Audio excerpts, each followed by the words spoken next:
Hello everybody, we are back on Gelvin Valley for Farming Simulator 15. We're in the middle of planting, so I'm going to get back out to the fields. Actually, you know what? Maybe before I get planting. Eh, well, yeah, I'll take it out of the field. I was going to say I could just wait till I needed it, but I suppose there's no sense leaving it out here. I can at least do it the decency of getting it out of the field. I can't even remember what we put in this field. Probably either barley or canola, one of the two. Last harvest it was 100% wheat. I was trying to keep things simple, and one of my friends informed me that wheat was the lowest value crop, so I'm trying not to make that mistake again. I don't know if I've complained about this before, but the time period I'm recording this, it's really hot, at least for this area outside. It's right now it's nearly midnight, and oh, what does my computer say? Oop, I better be careful to hit a car. 80 degrees. Now, probably in some areas of the country, maybe that's no big deal at midnight. But around here, typically it cools off by quite a bit in the evening. And why does it matter? Well, we don't have air conditioning in our home. You know, years ago, I mean, I grew up right in this same neighborhood, and we didn't have it then. And over the years, it seems like most people in the area have accumulated that piece of machinery in their home, but for whatever reason, we never have. So I think right now inside the house is even warmer than outside, so not exactly the most pleasant. So, but you know what? I get to play farming sim at the moment, so I'm not going to complain. Others have it far worse. I think the last episode I I talked about pranks or some such nonsense. Um, it's always I always wonder what to talk about.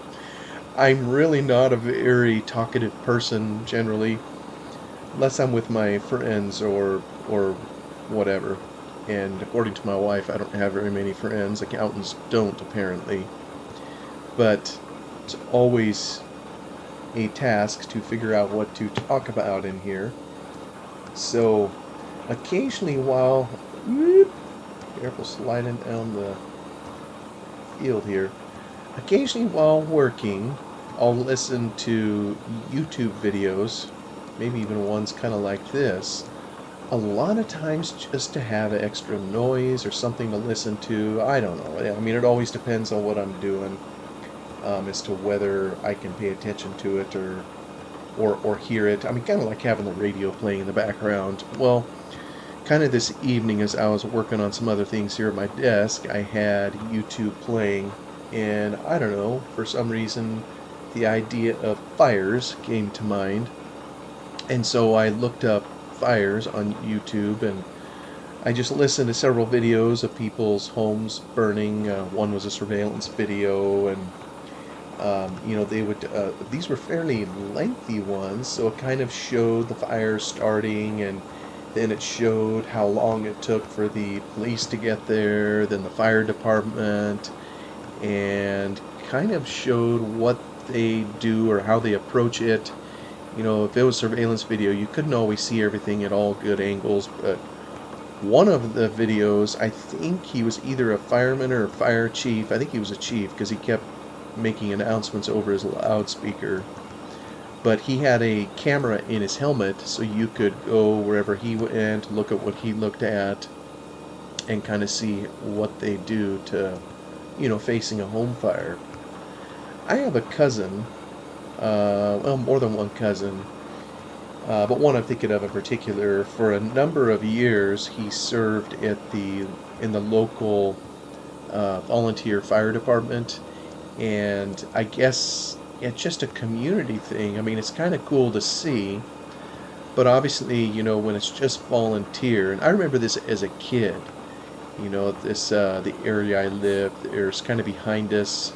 There's an area, small community called McClay, and they have their own fire. I think they still have their own fire department. But even as a kid, you could occasionally hear the wail of a siren up there. Not the truck siren. This was the siren, I think, affixed to the building that told everybody, like all the volunteers, hey, you better come to the station because there's, an emergency to take care of. And I know a cousin of mine worked there for a while, and eventually his work schedule got to be such that he was no longer able to put in the time. And it isn't just putting in the time. It's one thing to go out on a call, but there's a lot of training that needs to happen. And so you need to have time to put in all the training and time to put in on it. And just with his family and work schedule, he had to call it quits. And he told me out of their station, and I don't know if this is true, a lot of firemen, I think, go into the business because, well, they want to fight fires. And a lot of times what they end up doing isn't fire work at all. There's a car crash or some emergency at someone's home. And so they go out there, and a lot of times they need to be paramedics or EMTs or whatever all those folks are called, that take care of medical stuff. And I think he told me out of that particular station, only like 10% of the calls, emergency calls that they would get, would be related to actual fires. The rest, would be other types, of emergencies where the firemen just show up. And I've noticed that before. I mean, there is 2 times in my life I've had to call the emergency number 911, to come to my home. And it was at 2 different places, but the response was the same in both. And I don't know why they do this. Maybe it's a law.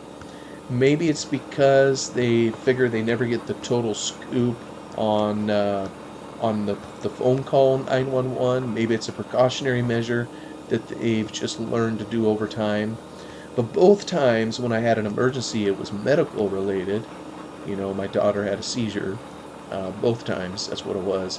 But they send not only paramedics and EMTs and then ambulance and that kind of thing, fire trucks also showed up.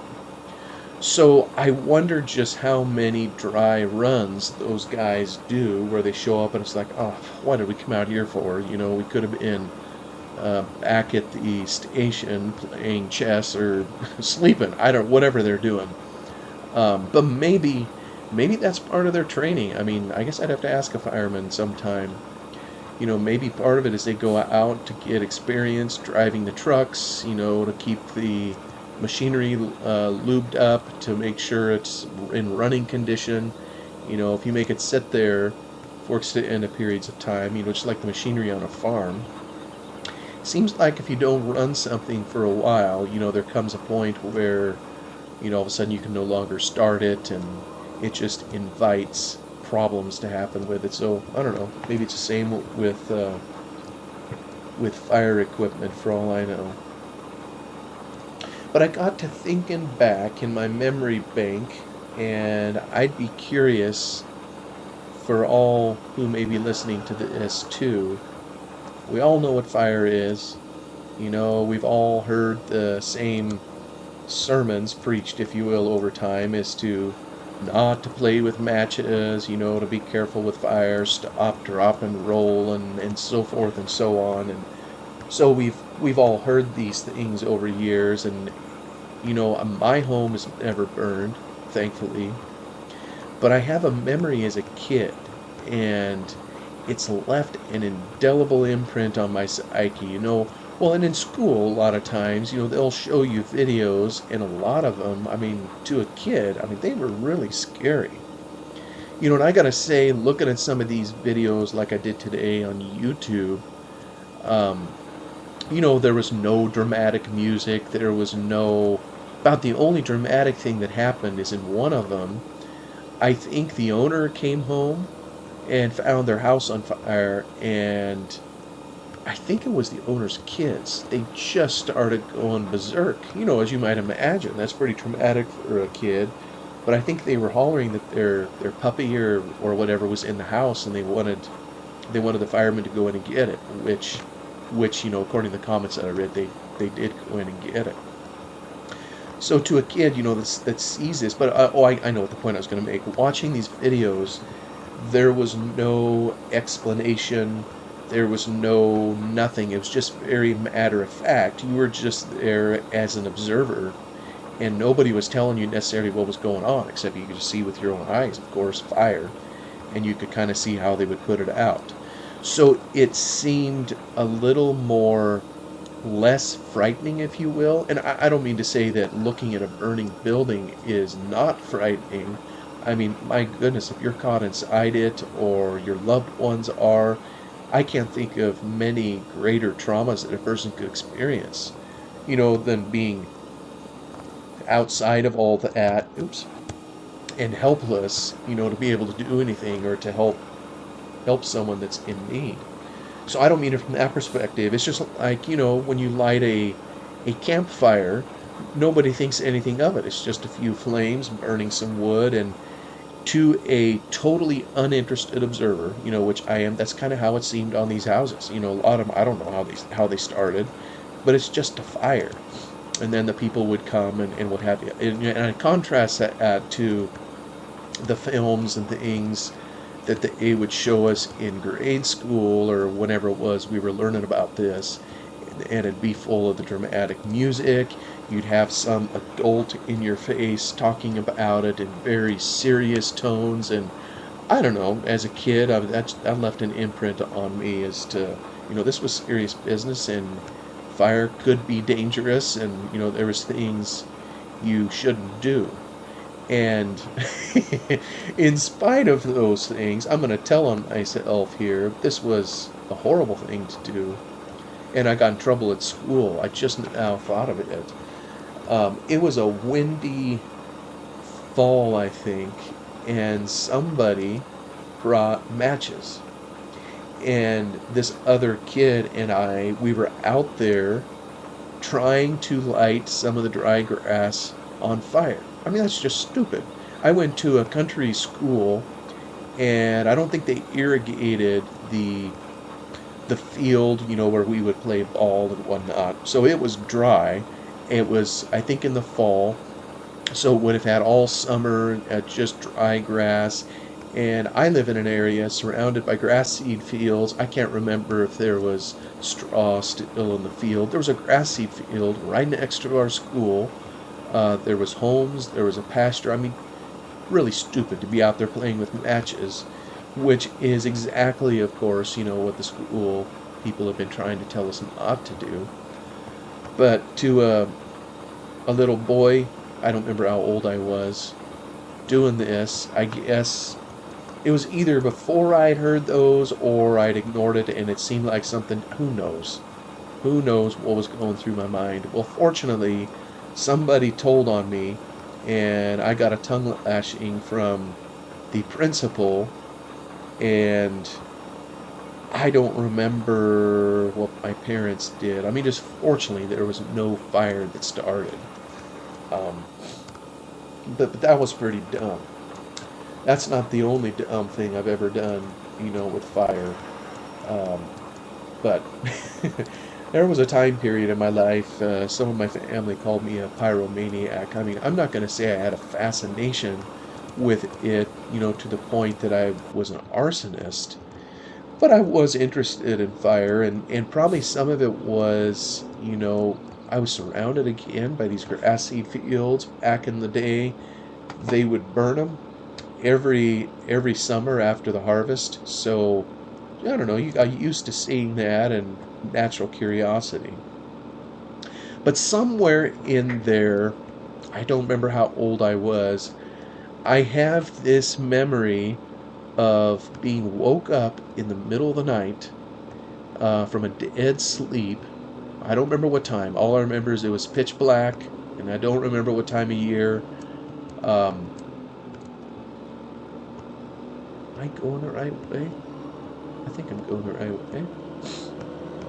Woke up in the middle of the night, and I think it was parents woke us up and said, kids, come see this. And we went tearing down our residential street, probably, oh, I'd say at least a football field length away from our home. 100 meters or so, I don't know, maybe double that. Kind of at the crest of a hill where we could look towards the east on a hillside up there. And what I remember seeing was just this orange glow in the night sky.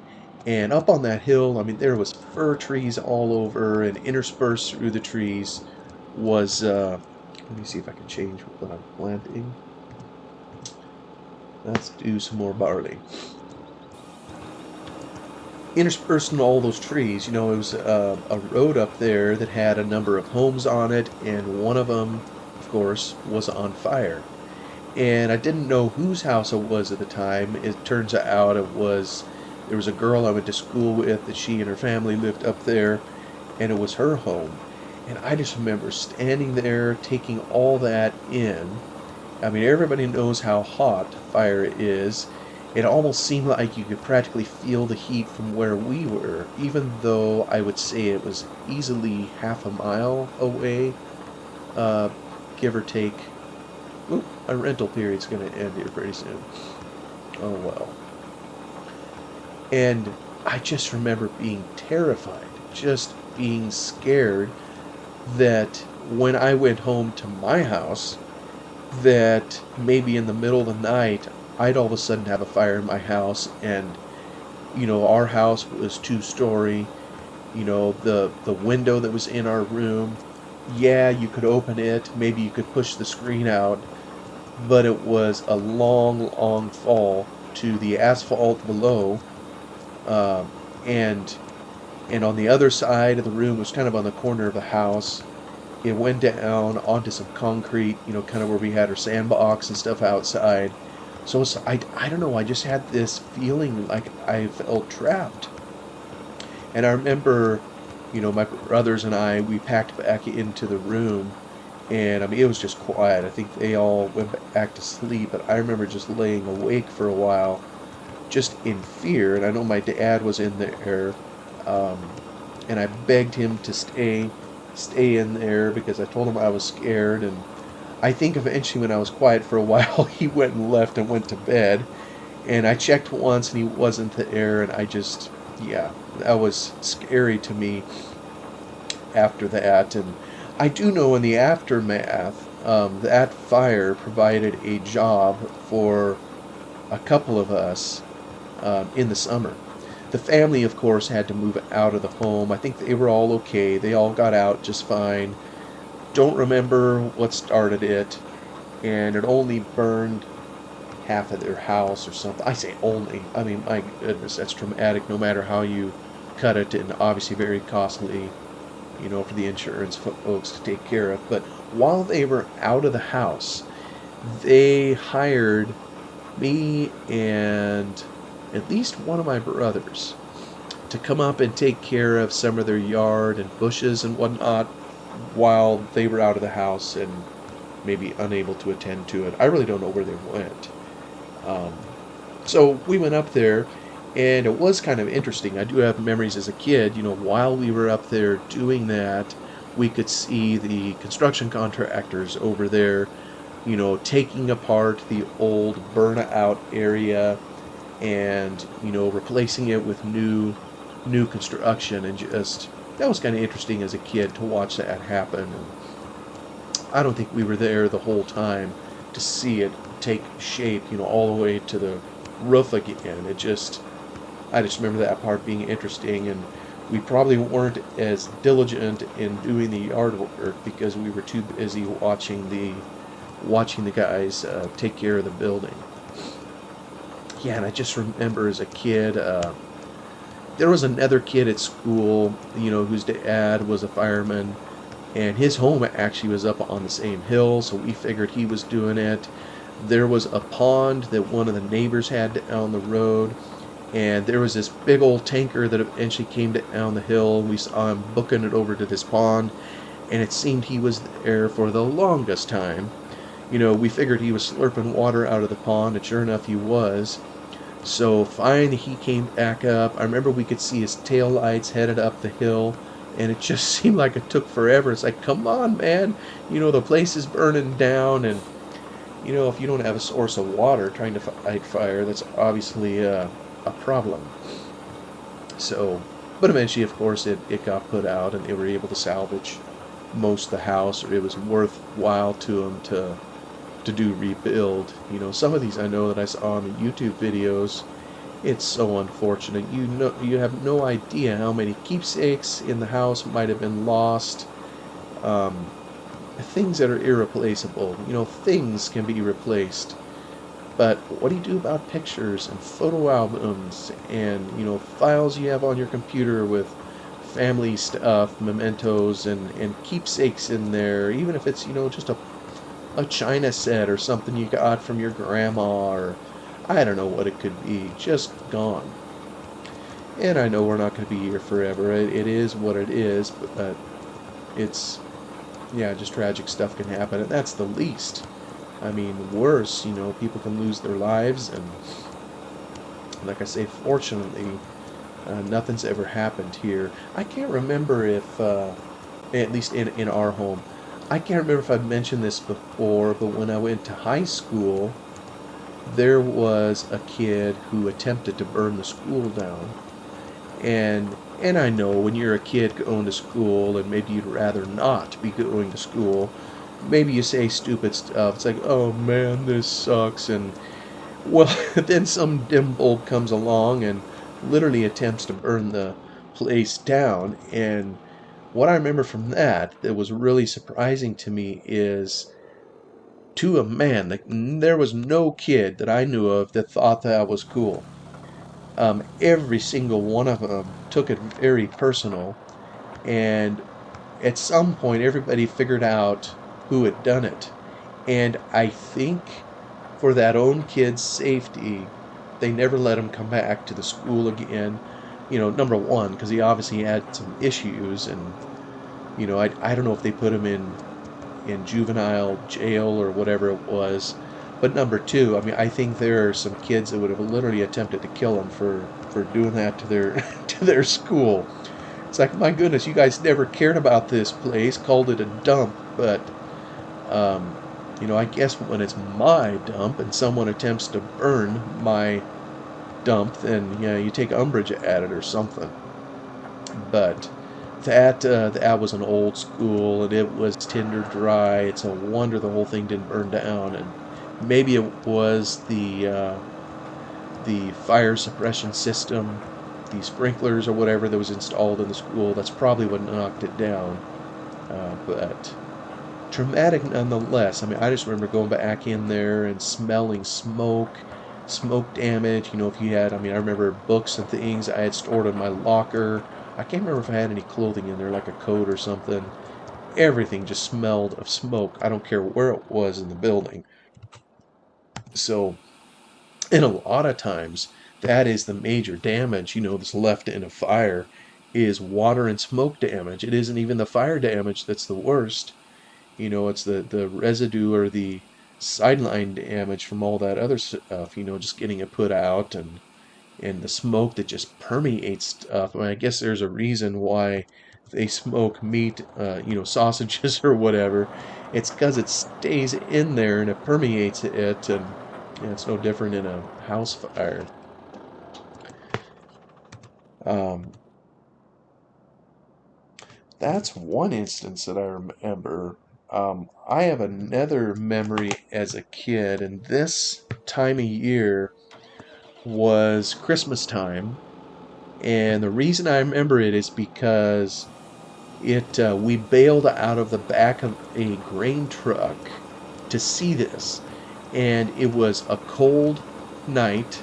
I know that sounds cliche to say that, but it's true. It was a cold, clear night, and we were, at our church, we were Christmas caroling. And in those days, to take us all around, there was a farmer who had a grain truck, and he loaded us all in the back of the truck and hauled us that way. We were all standing up. Perfect safety, of course. Everybody having a seatbelt on, ha ha ha. So he was hauling us around in the ad, and we were going to, some homes in the area and singing Christmas carols to them and whatnot, like we do every Christmas. Well, out in the country, I still remember where it was. I can picture it again, kind of on a hill. And I mean, I could state the road, but that wouldn't mean anything to anybody unless someone lives here and knows what it is. But probably half a mile away again, we were kind of on a hill on the west side, and we could stare down the road to where it junctioned into another road. And beyond the road, up on the hill, was not a home on fire this time. This was a hay barn. And brother, I can tell you, we felt the heat, I believe, on that one. It was just so blooming, or at least it sure seemed like we could. Just this massive orange ball. You could see flames. I mean, this was an old barn, a huge barn. It was full of tinder dry hay, and oh gosh, it had several massive oak trees around it. I mean, we're talking tall, tall oak trees, and the flames of the fire were shooting way beyond the tops of those trees, just to give you some idea of what kind of inferno was up there.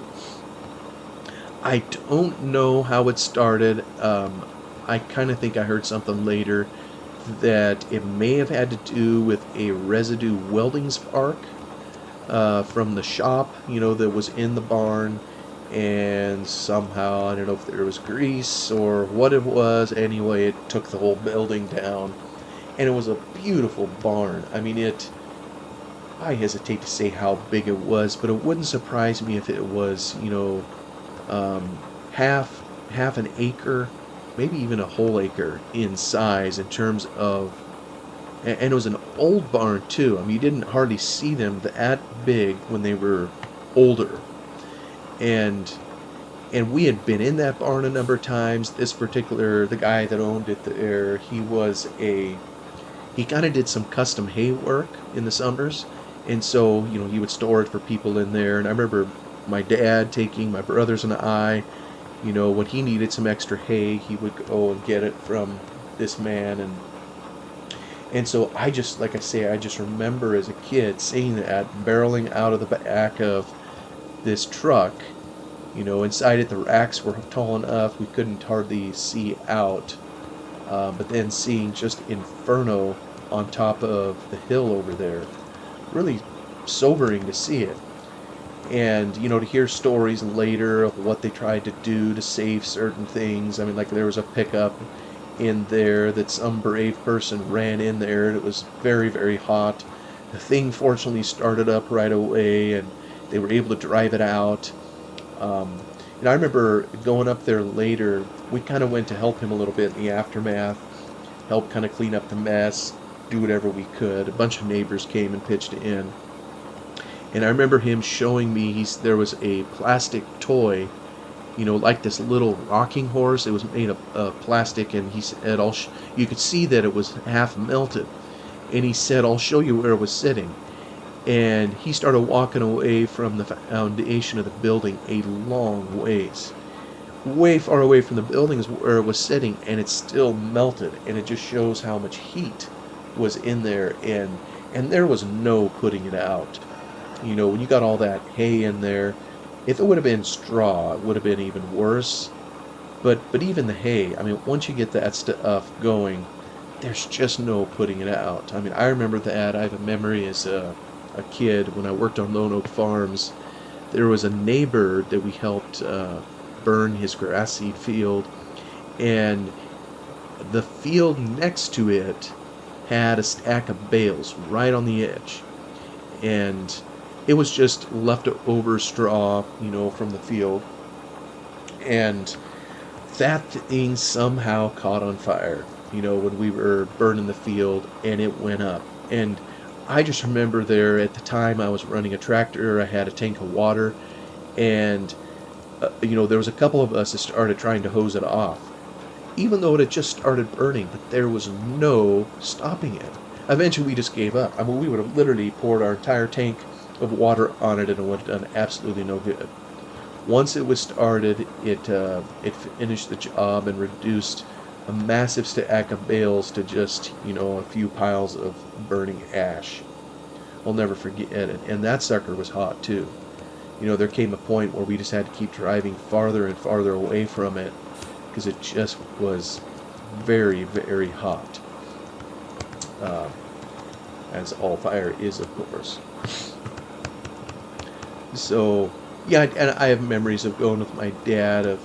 Dad was pretty good at that growing up. Occasionally there'd be people that have trouble like that, and I guess he was trying to teach us boys to try to learn how to be good neighbors and try to be helpful to other people. But yeah, I remember going and helping with that. I think the job they gave me, looking back, it just comes to mind now. They gave me this magnet, and I was to go. The concrete foundation of the building, of course, was still there, although badly damaged from the fire. I was to go around with this magnet and pick up nails. And so I got tons and tons of nails out of there, from the rafters or wherever they burned out of. They wanted to try to pick up all the metal and what have you. And I remember while the fire was happening too, some of the things that spooked me, because there's things, like a home fire, there is stuff attached to your home that can be very, very bad when fire happens. For example, coming into our home, we have natural gas for our furnace. Well, if you start burning that sucker, it could go up the line, it could explode. There's all kinds of bad things that could happen. Electrical lines, maybe some folks still have the old style oil tanks, that they heat their home with, whatever. There's all kinds of flammable bad stuff that can happen. Well, in his barn, I don't think he had any fuel per se, but I think there were a few gas cans. He had some oil drums. Farmers are always changing the oil on their equipment and that kind of thing, and it's like when you get done with it, where do you go with the stuff? So I remember on the farm, we accumulated a lot of it in oil drums until the drum was filled, and then we'd have to take it somewhere, to dispose of it or what have you.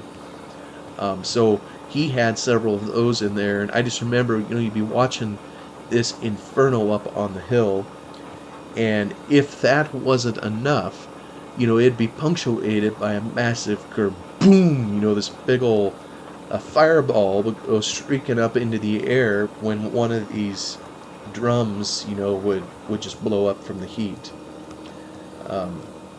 Just like it happens in the movies, I guess. Pretty spooky stuff.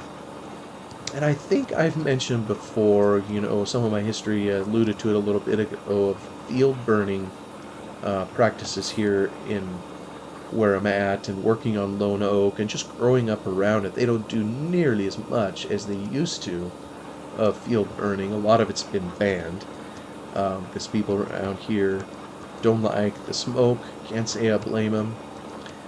So a lot of the practice has been just reserved for areas that are highly erodible, to where you have to plant grass that stays on there, and you don't just rip it out all the time. There's only certain kinds of grass you do that. So I think they will allow you to burn some of those areas, but it's just very limited nowadays versus what it was. But I'll maybe talk about some experiences with that on the Lone Oak videos, if you will.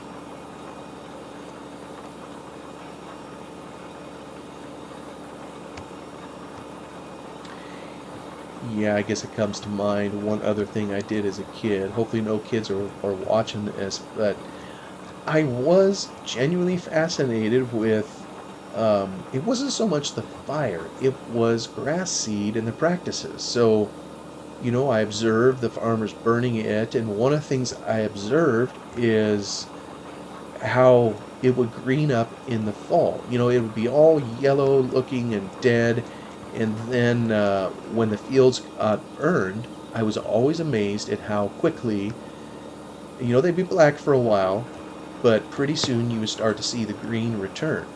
And I think certain kinds of grass, it actually stimulates it, and it's a growth enhancement. And so, I remember looking out over my dad's pasture at home, late summer. A lot of times it was kind of this ugly yellow looking grass, and so a part of me was curious, well, why not try burning a little bit of it and see if it'll turn green? Well, what I never thought about as a kid is just how dangerous that could be late summer, and that some feed in the pasture for the cattle was better than turning it black and leaving them no feed, because it always took time to regrow. But I remember one night going out there, and I tried to be really, really careful, and I was. Nothing bad happened, but um, somebody told on me. I had this patch that I burned out there, and sure enough, much to my delight, it eventually did green up when the rest of the grass looked crummy. So I know it worked, but wasn't the brightest thing to be doing out there. Fortunately, it was wind still. The grass wasn't very tall, so it kind of just putzed along. And I did it at night because I didn't want anybody to see me. So already I think some dew had come on a little bit, so that kind of slowed it down. But obviously, people could see it. They could smell it. Fortunately, nobody called the fire department. That would have been a disaster. Um, and I don't remember how big of an area I did. It was maybe, oh goodness, let's see, maybe an area 15 meters across, something like that. I don't remember exactly. But not advisable. So I guess this is now the time where I would say, kids, don't try this at home. But it worked for you. So let me pull off over to here. And I'm looking at the time. I can't remember kind of when I came on, but I have a feeling that I've chowdered up a half hour already. So I think what I'm going to do is I'm going to park it right here, and we'll call it good for this episode, my little episode of Pyromania. Thanks for listening, for coming along, and we'll see you in the next one. Bye-bye for now.